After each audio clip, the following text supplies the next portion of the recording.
from a background in behavioral ecology, the Seascapes of Ecological Framework, or SEE-scapes, was really born for me as I reflected on all the advancements that had been happening in research in terrestrial environments and even aerial environments with birds, regarding the way in which we think about how they exist in their environment. It's very comprehensive. We often evaluate multiple sources of ecological drivers, things like prey resources, the weather, human development. Lots of different angles of their ecology were considered when we thought about what drove behavior. But when we look in the marine realm, there wasn't quite as much of that level of comprehensive examination of what was going on for these individuals and for these populations. And this felt like a real gap. And so that's kind of where Seascape was born.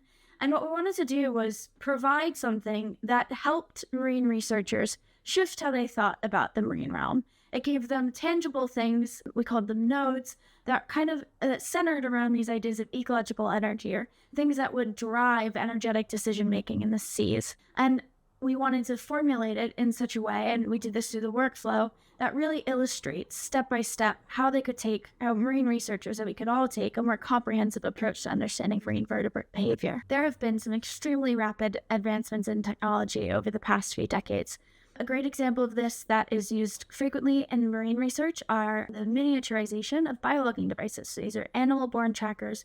They log lots of different types of information, things like position, and with accelerometers, they can even calculate things like wing beat frequency or tail beat frequency. But with the miniaturization of devices and with their increased capacity to measure more things at finer scales, there's a cost to that as well, often a computing cost or a statistical analysis cost. But recent advancements in how we approach ecological modeling, things like Bayesian modeling or hidden Markov models, state space modeling, can and will allow us to make use of this new level of data. And that is something that is pivotal in the Seascapes framework. The challenge I foresee with implementing the Seascapes framework across a wide range of marine research is going to be the fact that it's data hungry, in a sense. To take a comprehensive look at the ecological picture, you have to have data on multiple different aspects of an animal's environment, or marine vertebrate's environment in this case.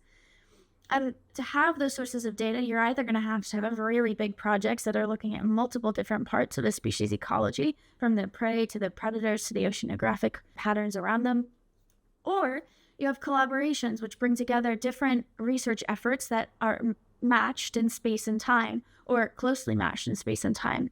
If we can do that, though, then the Seascape framework can absolutely be applied with some really powerful inference. Our capacity as marine researchers to influence the policy and hopefully enact conservation that benefits the species which we study stems from our ability to have statistically robust science, but also science which is comprehensive in its assessment of the ecology and of what's going on. And that is exactly what Seascapes strives for in marine research. And I foresee it having the capacity to influence policy, where large studies are undertaken where they consider lots of different aspects of the environment, and they put forth a picture that is comprehensive and has statistical rigor to back it up against skepticism. And that is how we as marine researchers can really provide the best chance for the environments which we study and the species which we care so much about protecting.